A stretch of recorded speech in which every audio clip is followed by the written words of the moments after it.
Hello दोस्तों, नमस्कार। Way of maths channel में आपका फिर से स्वागत है। मैं हूं एम के गुजर और इस वीडियो में लेके आया हूं NCR north central railway. NCR north central railway के झांसी डिवीजन में 10 सितंबर 2023 को एक ट्रेन मैनेजर का पेपर हुआ है। उस पेपर का तीसरा भाग, पहले 1 और 2 मैं हल करवा चुका हूं, उसका लिंक डिस्क्रिप्शन में दिया हुआ है, वो आप वहां से जरूर देखें।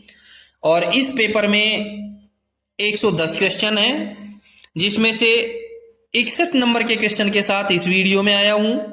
देखते हैं 61 नंबर का क्वेश्चन। संटिंग मालगाड़ी का गार्ड प्रारंभिक स्टेशन पर अपनी ड्यूटी पर कब उपस्थित होगा? संटिंग मालगाड़ी का गार्ड ए में दे रखा है बिफोर 30 मिनट, बी में दे रखा है बिफोर 40 मिनट और सी में दे रखा है बिफोर 60 मिनट। सहायक नियम 4.04 के 1 के 2 में साफ लिखा है कि पार्सल वाहन तथा संटिंग गाड़ियों के ट्रेन मैनेजर अपनी गाड़ियों के बुक डिपार्चर से 60 मिनट पहले ड्यूटी के लिए रिपोर्ट करेंगे। तो 61 नंबर के क्वेश्चन का करेक्ट आंसर होगा सी। इसी के 1 नंबर के बिंदु में लिखा है कि प्रारंभ होने वाली सवारी गाड़ियों व मालगाड़ियों के ट्रेन मैनेजर गाड़ी के निर्धारित प्रस्थान समय से 30 मिनट पहले रिपोर्ट करेंगे। संटिंग गाड़ियों के जो गार्ड होंगे वो 60 मिनट पहले रिपोर्ट करेंगे और सवारी या मालगाड़ियों के जो गार्ड होंगे, ट्रेन मैनेजर होंगे, वो प्रस्थान समय से 30 मिनट पहले रिपोर्ट करेंगे। ये तो हुआ ओरिजिनेटिंग। और सहायक नियम 4.04 के 1 के ख में जो दे रखा है वो लिखा है कि थ्रू सवारी व मालगाड़ियों के लिए मध्यवर्ती स्टेशनों पर जहां रनिंग कर्मचारियों को ड्यूटी बदलने के लिए गाड़ियों को ठहराया जाता है, ट्रेन मैनेजर को निर्धारित या अपेक्षित समय प्रस्थान समय से 15 मिनट पहले साइन ऑन होना चाहिए। 15 मिनट पहले साइन ऑन होना चाहिए। ठीक है, 61 नंबर के क्वेश्चन का करेक्ट आंसर हुआ सी। क्वेश्चन नंबर 62 देखेंगे। एक अनारक्षित टिकट कितने व्यक्तियों के लिए जारी किया जा सकता है? एक अनारक्षित जो टिकट है वो कितने व्यक्तियों के लिए जारी किया जा सकता है? ए में दे रखा 6, बी में दे रखा 10, सी में दे रखा 4। ध्यान रहे, अनारक्षित व्यक्तियों के लिए 4, कम से कम 1 व अधिकतम 4 व्यक्तियों के लिए अनारक्षित टिकट जारी किया जा सकता है। ठीक है। दूसरा, जो आरक्षित टिकट होता है वो 6 व्यक्तियों के लिए जारी किया जा सकता है। जो आरक्षित टिकट होता है वो अधिकतम 6 व्यक्तियों के लिए जारी किया जा सकता है, लेकिन आरक्षित में तत्काल टिकट होता है वो अधिकतम 4 व्यक्तियों के लिए जारी किया जा सकता है। देखो, अनारक्षित 4 व्यक्तियों के लिए, आरक्षित टिकट 6 व्यक्तियों के लिए, लेकिन आरक्षित में तत्काल जो टिकट होता है वो केवल 4 व्यक्तियों के लिए जारी किया जा सकता है। इसलिए 62 नंबर के क्वेश्चन का करेक्ट आंसर हुआ सी। क्वेश्चन नंबर 63 देखेंगे। एक आरक्षण फॉर्म पर कितने व्यक्तियों का आरक्षण हो सकता है? ए में दे रखा है 3, बी में दे रखा है 4, सी में दे रखा है 5 और डी में दे रखा है 6। और इसका करेक्ट आंसर होगा डी। एक आरक्षण फॉर्म पर अधिकतम 6 व्यक्तियों का आरक्षण हो सकता है, लेकिन इसी में बदलाव है कि तत्काल जो आरक्षण फॉर्म होता है उसमें अधिकतम 4 व्यक्तियों का आरक्षण किया जा सकता है। तत्काल का जो आरक्षण फॉर्म होता है उसमें अधिकतम 4 व्यक्तियों का आरक्षण किया जा सकता है। 63 नंबर के क्वेश्चन का करेक्ट आंसर हुआ डी। क्वेश्चन नंबर 64 देखेंगे। अंत्योदय ट्रेनें पूर्ण रूप से खाली जगह कोचों से चलाई जाती हैं। अंत्योदय ट्रेनें पूर्ण रूप से कौन से कोचों से चलाई जाती हैं? ए में दे रखा है सेकेंड क्लास अनरिजर्व्ड, बी में दे रखा है सेकेंड क्लास स्लीपर और सी में दे रखा है AC 3 tyre coaches. Correct answer रहेगा इसका ए। अंत्योदय ट्रेनें हैं वो पूर्ण रूप से सेकेंड क्लास अनरिजर्व कोचों से चलाई जाती हैं। 64 नंबर के क्वेश्चन का करेक्ट आंसर ए। 65 नंबर का क्वेश्चन देखेंगे। बीसीएन का वैगन मानक रैक होता है, यानी BCN के जो मानक रैक में, स्टैंडर्ड रैक में कितने वैगन होते हैं? ए में 42, बी में 40, सी में 50 दे रखा है और करेक्ट आंसर रहेगा ए 42। BCN का 42 वैगन का मानक रैक होता है। 65 नंबर के क्वेश्चन का करेक्ट आंसर ए। 66 नंबर का क्वेश्चन देखेंगे। WLRRM इज, WLRRM किस कोच का कोड है? ए में दे रखा है जनरेटर कार, बी में दे रखा है पेंट्री कार, सी में दे रखा है फर्स्ट क्लास कोच और डी में दे रखा है लेडीज कोच। 66 नंबर के क्वेश्चन का करेक्ट आंसर रहेगा ए WLRRM। ये होता है vestibule luggage guard brake power car, vestibule luggage guard brake power car यानी जनरेटर कार। और जो बी में दे रखा है पेंट्री कार, इसका कोड होता है WCB। पेंट्री कार का जो कोड होता है वो होता है WCB। इसलिए 66 नंबर के क्वेश्चन का करेक्ट आंसर हुआ ए। क्वेश्चन नंबर 67 देखेंगे। निम्नलिखित में से कौन सा LHB कोच नहीं है? निम्नलिखित में कौन सा LHB कोच नहीं है? ए में दे रखा है GSLRD, बी में दे रखा है LWSCN, सी में दे रखा है LWACCN और डी में दे रखा है LWACCW। जिन कोचों में कोड में L सबसे पहले है वो LHB कोच है और ए में जो दे रखा है GSLRD ये ICF कोच है। इसलिए 67 नंबर के क्वेश्चन का करेक्ट आंसर हुआ ए। क्वेश्चन नंबर 68 देखेंगे। 68 नंबर के क्वेश्चन में WGACCN coach is, WGACCN coach कौन सा है? ए में दे रखा है स्लीपर क्लास कोच, बी में दे रखा है AC 3 टियर कोच, सी में दे रखा है चेयर कार कोच और डी में दे रखा है AC 2 टियर कोच। ए में दे रखा है स्लीपर क्लास कोच, इसका कोड होता है WGSCN। बी में जो दे रखा है AC 3 टियर कोच, इसका कोड होता है WGACCN। सी में दे रखा है chair car coach, second class के चेयर कार के कोच का कोड होता है WGSCZ और डी में दे रखा है AC 2 टियर कोच का जो कोड होता है वो होता है WGACCNW। यानी 68 नंबर के क्वेश्चन का करेक्ट आंसर हुआ बी। AC 3 टियर कोच का जो कोड होता है वो होता है WGACCN। 69 नंबर का क्वेश्चन देखेंगे। WGSCN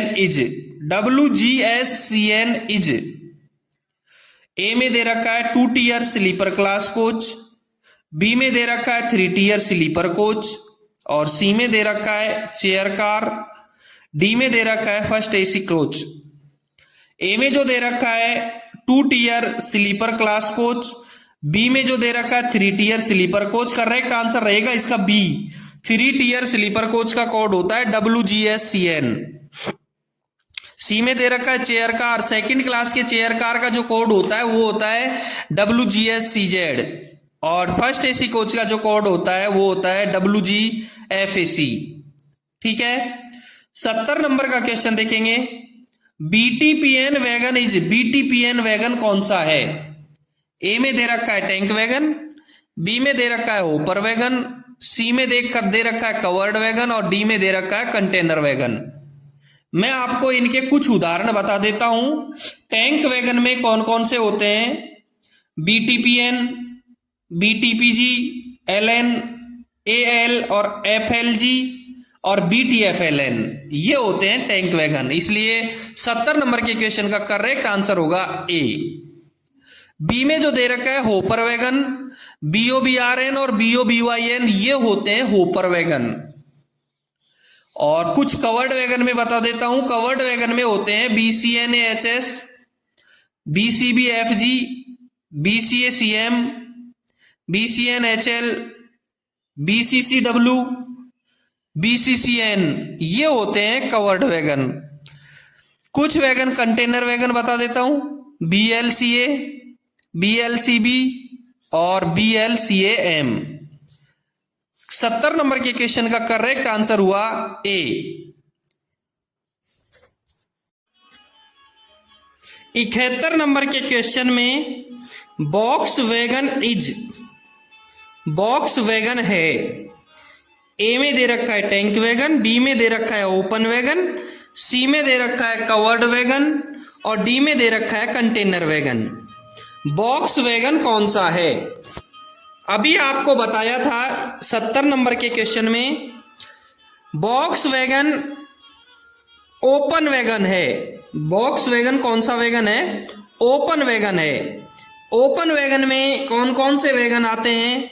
BOXN HS, BOXN M1, BOXN HL, boast और बॉक्सन R। ये बॉक्स वैगन में ओपन वैगन में आते हैं, तो बॉक्स वैगन है एक ओपन वैगन है। 71 नंबर के क्वेश्चन का करेक्ट आंसर हुआ बी। क्वेश्चन नंबर 72 देखेंगे। BCN मीन्स ए में दे रखा है bogie cover air brake, B में दे रखा है बोगी कवर्ड वैक्यूम, सी में दे रखा है बोगी कवर्ड ट्रांजिशन कपलिंग और करेक्ट आंसर रहेगा ए। BCN means bogie cover air break, bogie cover air break. 72 number के क्वेश्चन का करेक्ट आंसर हुआ ए। क्वेश्चन नंबर 73 देखेंगे। BVZI है। ए में दे रखा है 4 व्हीलर ब्रेक वैन, बी में दे रखा है 4 व्हीलर टैंक वैगन, सी में दे रखा है 8 व्हीलर ब्रेक वैन और डी में दे रखा है 8 wheeler tank wagon. BVZI tank wagon नहीं हो सकता है। BVZI 8 व्हीलर ब्रेक वैन है और जो ए में दे रखा है 4 व्हीलर ब्रेक वैन वो है BVZC। 4 व्हीलर ब्रेक वैन को BVZC कहेंगे और 8 व्हीलर ब्रेक वैन को BVZI कहेंगे। इसलिए क्वेश्चन नंबर 73 का करेक्ट आंसर हुआ सी। क्वेश्चन नंबर 74 देखेंगे। ACCW कोच कौन सा होता है? ए में दे रखा है AC 3 टियर, बी में दे रखा है AC 2 टियर, सी में दे रखा है AC चेयर कार और करेक्ट आंसर होगा इसका बी। ACCW कोच का करेक्ट आंसर होगा B, AC 2 wheeler, AC 2 tier. ACCW means AC 2 tier. 74 number के क्वेश्चन का करेक्ट आंसर हुआ बी। क्वेश्चन नंबर 75 देखेंगे। यदि किसी यात्री ने, दोस्तों 75 नंबर से गणित के क्वेश्चन है और ये गणित के क्वेश्चन 84 नंबर तक के हैं। 75 से 84 यानी कि 10 क्वेश्चन गणित के हैं। 10 क्वेश्चन गणित के हैं, 10 क्वेश्चन ही 101 से लेकर के 110 तक हिंदी के हैं। यदि किसी यात्री ने 2500 रुपए के टिकट खरीदे, यदि किसी यात्री ने 2500 रुपए के टिकट खरीदे जिसमें एक टिकट की कीमत 125 रुपए है, तो कितने टिकट खरीदे? यदि किसी यात्री ने 2500 रुपए के टिकट खरीदे, एक टिकट की कीमत 125 रुपए है, तो कितने टिकट खरीदे? टिकटों की संख्या ज्ञात करनी है। ए में दे रखा है 10, बी में दे रखा है 15, सी में दे रखा है 20 और डी में दे रखा है 25। देखो, टिकटों की कुल कीमत बराबर 2500 रुपए, टिकटों की कुल कीमत बराबर 2500 रुपए और एक टिकट की कीमत बराबर 125 रुपए। टिकटों की कुल कीमत बराबर 2500 रुपए, एक टिकट की कीमत बराबर 125 रुपए। तो टिकटों की संख्या बराबर 2500 में 125 का भाग दे देंगे, टिकटों की संख्या आ जाएगी। कुल कीमत में एक टिकट की कीमत का भाग देंगे, 2500 भाग 125 बराबर 20 रुपए। एक टिकट की कीमत कितनी हुई? 20 रुपए। तो क्वेश्चन नंबर 75 का करेक्ट आंसर हो गया सी। क्वेश्चन नंबर 75 का करेक्ट आंसर हो गया सी। क्वेश्चन नंबर 76 देखेंगे। एक बोरी चावल की कीमत 1500 रुपए है। एक बोरी चावल की कीमत 1500 500 रुपए है, तो 17 बोरी चावल की कीमत क्या होगी? ए में दे रखा है 2500 रुपए, 25,000 रुपए, बी में दे रखा है 25,500 रुपए, सी में दे रखा है 25,050 रुपए और डी में दे रखा है 52,550 रुपए।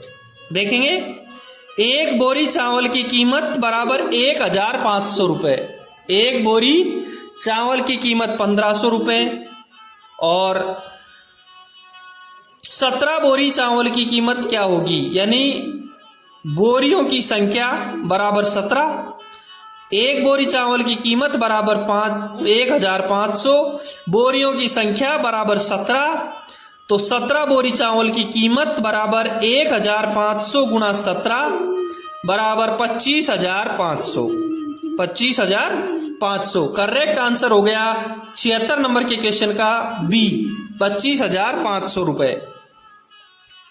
क्वेश्चन नंबर 77 देखेंगे, 10 पुस्तकों की कीमत ₹80 है, 10 पुस्तकों की कीमत ₹80 है, तो 23 पुस्तकों की कीमत क्या होगी? 23 पुस्तकों की कीमत क्या होगी? देखें, ए में 184, बी में 164, सी में 174 और डी में 194। सबसे पहले देखेंगे 10 पुस्तकों की कीमत बराबर 80 रुपए। नीचे फिर एक पुस्तक की कीमत 80 भाग 10 बराबर 8 रुपए। एक पुस्तक की कीमत कितनी आ गई? 80 भाग 10 बराबर 8 रुपए। और नीचे देखेंगे 23 पुस्तकों की कीमत बराबर 8 गुणा 23 बराबर 184 रुपए। 23 8 184। 23 पुस्तकों की कीमत कितनी प्राप्त हो गई? 184 रुपए। 77 नंबर के क्वेश्चन का करेक्ट आंसर हुआ ए, 184 रुपए। क्वेश्चन नंबर 78 देखेंगे, यदि किसी वस्तु का क्रय मूल्य 500 रुपए है, यदि किसी वस्तु का क्रय मूल्य 500 रुपए है और बेचने पर लाभ रुपए प्राप्त 50 है, बेचने पर 50 रुपए का लाभ होता है, तो विक्रय मूल्य क्या होगा? 500 रुपए की वस्तु को 50 रुपए लाभ पर बेचेंगे तो विक्रय मूल्य क्या होगा? ए में दे रखा है 450 रुपए, बी में दे रखा है 500 रुपए, सी में दे रखा है 550 रुपए और डी में दे रखा है 5,050 रुपए। ध्यान रहे, 500 रुपए क्रय मूल्य है, लाभ 50 रुपए है, विक्रय मूल्य ज्ञात करना है। जब क्रय मूल्य और लाभ दे रखा हो तो विक्रय मूल्य का एक सूत्र होता है, क्रय मूल्य प्लस लाभ बराबर विक्रय मूल्य, क्रय मूल्य प्लस लाभ बराबर विक्रय मूल्य, यानी 500 प्लस 50 बराबर 550 रुपए। और करेक्ट आंसर होगा इसका 550 रुपए। 78 नंबर के क्वेश्चन का correct answer C. Question number 79 देखेंगे, 1,000 रुपए का 3% प्रतिवर्ष ब्याज की दर से 4 वर्ष का साधारण ब्याज क्या होगा? ए में दे रखा है 12 रुपए, बी में दे रखा है 120 रुपए, सी में दे रखा है 1200 रुपए और डी में दे रखा है 12,000 रुपए। 79 नंबर के क्वेश्चन में देखेंगे, 1,000 रुपए मूलधन है, 3% दर है और समय है 4 वर्ष और साधारण ब्याज पूछ रहा है। साधारण ब्याज का सूत्र होता है मूलधन गुणा दर गुणा समय भाग 100। सबको गुणा करके 100 का भाग दे देंगे। 1,000 गुणा 3 गुणा 4 भाग 100। 2 जीरो से 2 जीरो काट दी जाएंगी। 10 गुणा 3 गुणा 4, 4 3 12, 12 गुणा 10 बराबर 120 रुपए। 79 नंबर के क्वेश्चन का करेक्ट आंसर रहेगा बी, 120 रुपए। क्वेश्चन नंबर 80 देखेंगे, 6 घंटा एक दिन का कितना प्रतिशत होता है? 6 घंटा एक दिन का कितना प्रतिशत होता है? ए में दे रखा है 20, बी में दे रखा है 25, सी में दे रखा है 50 और डी में दे रखा है 75। 6 घंटा एक दिन का कितना प्रतिशत होगा? देखो, घंटे यानी प्रतिशत निकालने के लिए दोनों इकाई बराबर होनी चाहिए। प्रतिशत निकालने के लिए दोनों इकाई बराबर होनी चाहिए। 6 घंटा है तो एक दिन के भी घंटे बनाने पड़ेंगे। 6 घंटा व 24 घंटा, यानी कि 6 घंटा 24 घंटे का कितना प्रतिशत है? 6 घंटा 24 घंटे का कितना प्रतिशत है? तो 6 में 24 का भाग देंगे और 100 से गुणा कर देंगे। 6 में 24 का भाग देंगे और 100 से गुणा कर देंगे। 6 भाग 24 गुणा 100 बराबर 25%, बराबर 25%। 80 नंबर के क्वेश्चन का करेक्ट आंसर हुआ बी, 25%। क्वेश्चन नंबर 81 देखेंगे। 280 परीक्षार्थियों में से 70 उत्तीर्ण होने पर उत्तीर्ण प्रतिशत कितना होगा? कुल विद्यार्थी 280 हैं, उत्तीर्ण हो गए 70, कितने प्रतिशत उत्तीर्ण हुए? ए में दे रखा है 25%, बी में दे रखा है 30%, सी में दे रखा है 40% और डी में दे रखा है 50%। उत्तीर्ण विद्यार्थी 70 हैं, कितने में से? 280 में से। तो 70 भाग 280, उत्तीर्ण विद्यार्थी 70, कुल परीक्षार्थी 280, उत्तीर्ण का प्रतिशत 70 भाग 280 गुणा 100, 70 भाग 280 गुणा 100 बराबर 25%। करेक्ट आंसर होगा इसका 25%। 81 नंबर के क्वेश्चन का correct answer A. Question number 82 देखेंगे। एक आदमी एक साइकिल को 1400 रुपए में खरीदकर 155 रुपए की हानि पर बेच देता है, तो विक्रय मूल्य क्या होगा? ए में दे रखा है 1240 रुपए, बी में दे रखा है 1245 रुपए, सी में दे रखा है 1550 रुपए और डी में दे रखा है 1555 रुपए।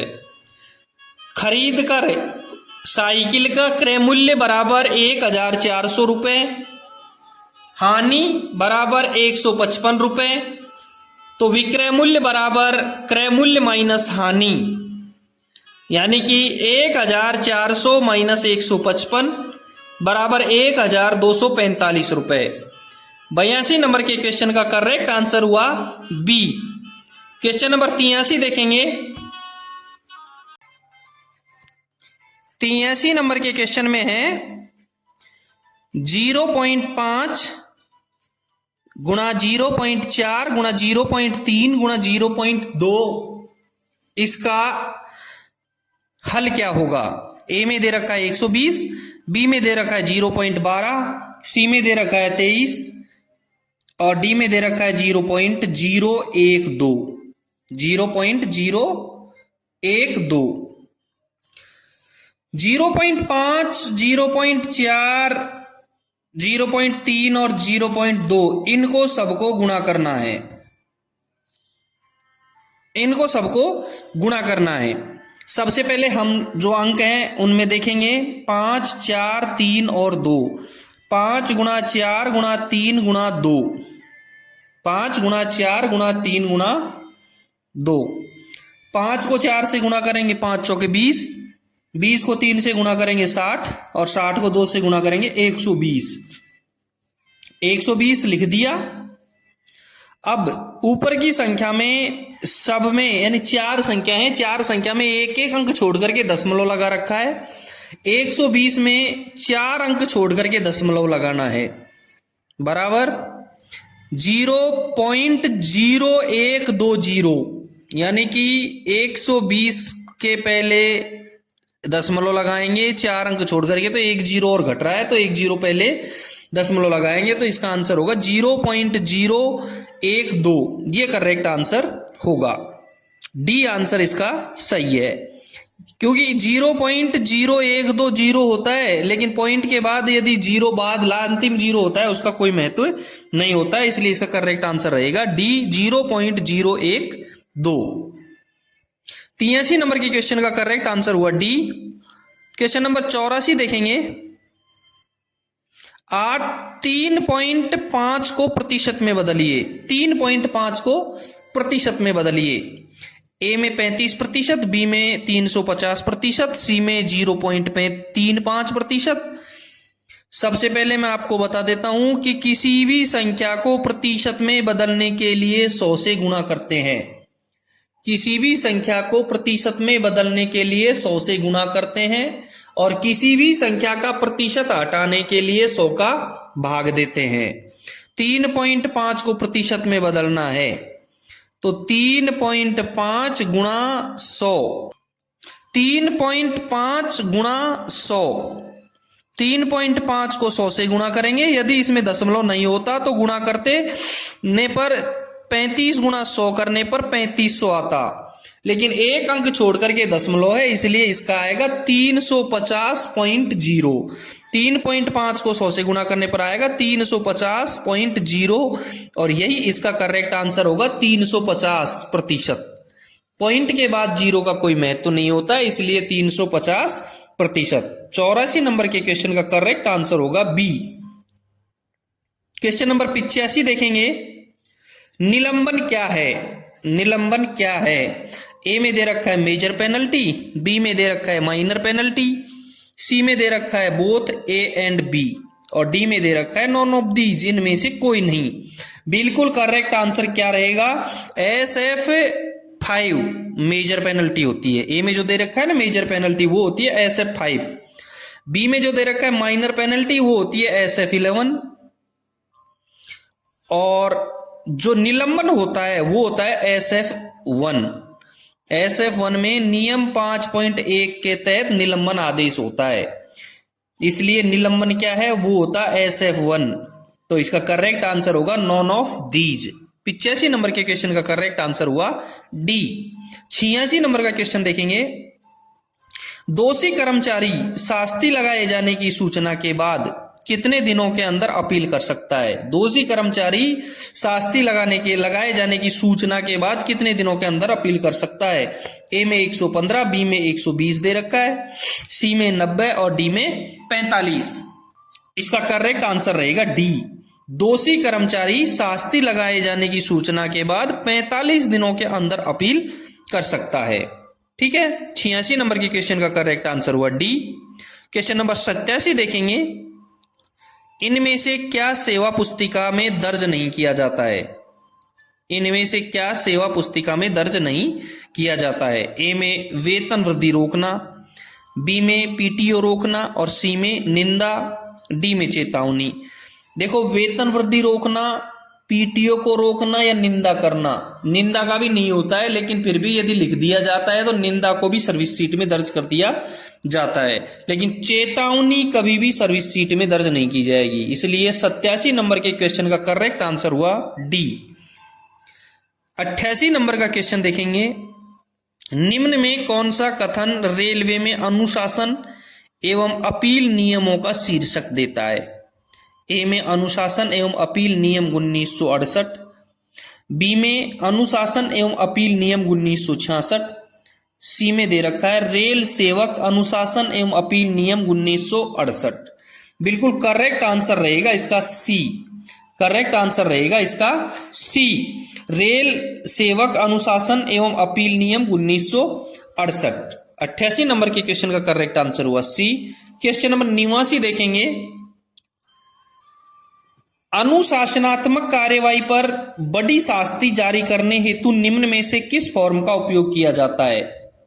अनुशासनात्मक कार्यवाही पर बड़ी शास्ति जारी करने हेतु निम्न में से किस फॉर्म का उपयोग किया जाता है? ए में दे रखा है SF11, बी में दे रखा है SF5, सी में दे रखा है SF4। SF11 होती है माइनर पेनल्टी, लघु आरोप पत्र। SF11 होती है लघु आरोप पत्र, माइनर पेनल्टी। बी में SF5 दे रखी है, ये होती है मेजर पेनल्टी, बड़ी शास्ति। नियम 9 के अंतर्गत दीर्घ दंडारोपण के लिए आरोप पत्र होता है SF5। इसलिए 89 नंबर के क्वेश्चन का करेक्ट आंसर रहेगा बी। सी में SF4 दे रखा है। नियम 5 के सी के तहत, नियम 5 के सी के तहत निलंबन आदेश रिवोक करने का आदेश होता है SF4। निलंबन आदेश को रिवोक करने का जो आदेश होता है वो होता है SF4। इसलिए 89 नंबर का क्वेश्चन का करेक्ट आंसर रहेगा बी SF5। नियम 9 के अंतर्गत दीर्घ दंडारोपण के लिए जो आरोप पत्र होता है वो होता है SF5। क्वेश्चन नंबर 90 देखेंगे, निलंबन समझे जाने हेतु किस फॉर्म का उपयोग किया जाता है? निलंबन समझे जाने हेतु किस फॉर्म का उपयोग किया जाता है? SF11, SF5, SF4। SF11 लघु आरोप पत्र होता है, minor penalty. SF5 major penalty होता है, यानी कि दीर्घ दंडारोपण। और SF4 निलंबन आदेश रिवोक करने का आदेश होता है। इसलिए A, B और C में इसका उत्तर नहीं है। निलंबन समझे जाने हेतु SF1 दिया जाता है, जो नियम 5.1 के तहत निलंबन आदेश होता है। इसलिए 90 नंबर के क्वेश्चन का करेक्ट आंसर हुआ डी। दोस्तों, ये था NCR के झांसी डिवीजन का दिनांक 10 सितंबर 2023 का ट्रेन मैनेजर के पेपर का तीसरा भाग, जिसमें क्वेश्चन नंबर 61 से लेकर के 90 तक मैंने हल करवा दिए हैं। अगले भाग में 91 नंबर के क्वेश्चन से लेके आ रहा हूं। पिछले भाग मैंने हल करवा दिए, पिछले कई पेपर हल करवा दिए। यदि उन्हें देखना है तो आप एक बार मेरा डिस्क्रिप्शन में जाकर जरूर देखें, वह सभी प्रश्न पत्रों के लिंक आपको मिलेंगे। फिर मिलते हैं अगले वीडियो में क्वेश्चन नंबर 91 के साथ में। धन्यवाद।